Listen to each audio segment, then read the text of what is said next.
Johnny Ringo, an American West figure, possessed a captivating aura, ranking lower yet acclaimed. Aligned with Cowboys against Earps, his image was skewed in films like The Gunfighter, 1950, and Tombstone, 1993. Though labeled a gunmaster and outlaw chief, truthfully he was a charismatic enigma. His intensity forged a legendary, timeless presence, coupled with his enigmatic demise, cementing his Old West legacy. Here are 7 facts about Johnny Ringo that you won't learn at the movies. Remember to hit the like button because it helps us a lot. Don't forget to subscribe to the channel and press the notification bell to not miss the upcoming interesting video. Johnny Ringo's dad shot himself by accident. John Peters Ringo was born on May 3, 1850 in Wayne County, Indiana. According to Casey Teffertiller, at age 14, Ringo's parents decided to move west to California. The journey to start a new life took a tragic twist on July 30, 1864. While on the wagon train, Ringo's father, Martin, died. The Liberty Tribune reported that at about dawn he had left the wagons to look out for Native Americans when his shotgun then accidentally discharged. An eyewitness reported, "At the report of the gun, I saw his hat blown up 20 feet in the air and his brains were scattered in all directions. I never saw a more heart-rending sight, and to see the distress and agony of his wife and children was painful in the extreme. Mr. Ringo's death cast a gloom over the whole company. He was buried on the wayside, and now Mary Ringo, Johnny's mother, was a widow. She wrote, 'If I had no children, how gladly would I lay me down with my dead.' The impact of his father's death upon Johnny Ringo is unknown, but one may presume that his life may have turned out quite differently had his father survived the westward trail. Johnny Ringo was charismatic.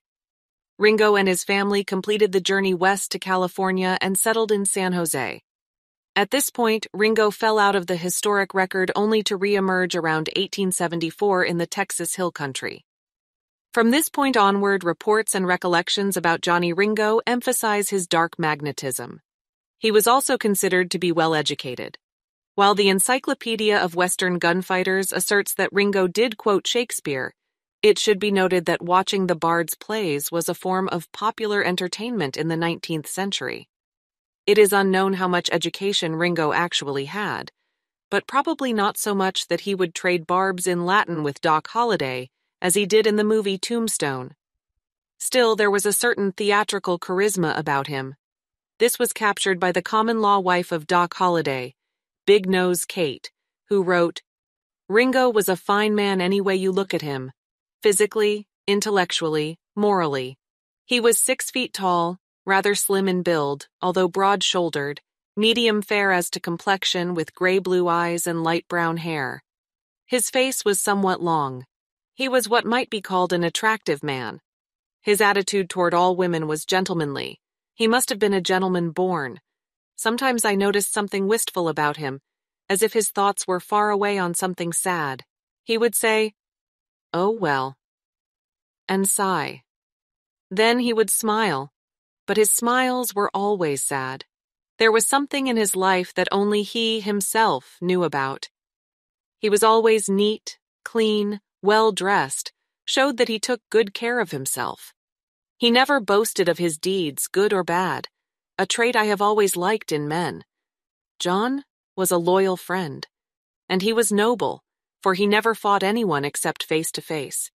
Every time I think of him, my eyes fill with tears."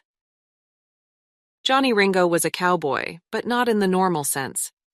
After Ringo moved to Texas, he became involved with a renegade Texas Ranger named Scott Cooley. Together, they took part in the intermittent feuding between German and non-German settlers in the region, which became known as the Mason County War, or the Hoodoo War. In the violence, Ringo and Cooley were jailed, where they were broken out of by their fellows. He then migrated to southeastern Arizona in 1879, which was to become Cochise County. It was there that he fell in with the so-called Cochise County Cowboys.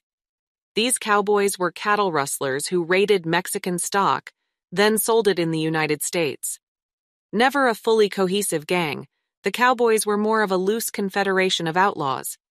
In those days, to be called a cowboy in Arizona was to be called a criminal. Ringo was once called King of the Cowboys, but in truth he seemed just a prominent outlaw among equals, and probably one of the more famous cowboys in general. Johnny Ringo was not a good gunfighter, but a good backshooter. Johnny Ringo had the reputation of being a dead shot. This might have been true since contemporaries reported he won contests shooting his revolver into the open neck of a beer bottle. However, being a good shot is not the same as being a good gunfighter. The first murder attributed to Ringo was that of James Chaney during the Mason County War.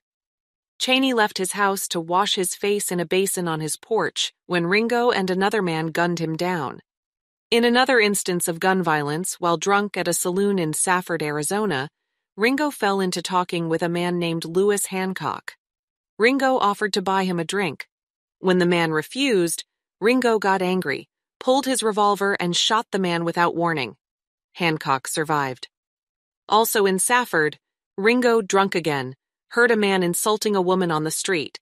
He marched up to the man, pistol-whipped him, then shot him through the neck, killing him. In no case was Ringo ever in a real gunfight, so his skills are probably over-attested. He was, however, an excellent backshooter. It is interesting to note that while imprisoned in the Travis County Jail, he did meet the expert gunfighter and killer Wes Hardin. It is unknown if Ringo picked up any tips from the gunfighter, but at least according to Outlaw Tales of Texas, Hardin complained about being confined with such a vicious man as Johnny Ringo. Johnny Ringo was an election overseer. Johnny Ringo wasn't just an ordinary outlaw, he was also interested in politics. Even before moving to Arizona, he won an election as a Mason County constable in 1878. After moving to Arizona, he wedged himself into local politics. For the 1880 election, he was appointed a delegate to the Pima County Democratic Convention, despite the fact he had no legal residence.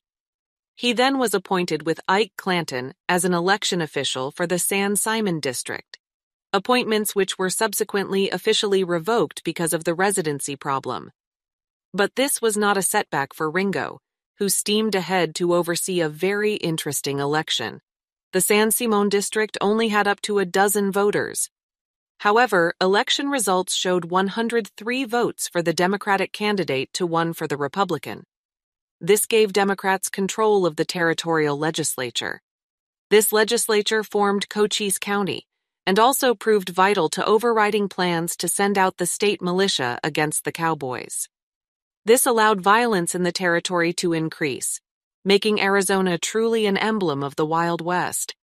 It was in this atmosphere that the famous gunfight near the OK Corral occurred in 1881. Johnny Ringo feuded with Doc Holliday. It was during this time in Tombstone that Ringo came at odds with Doc Holliday.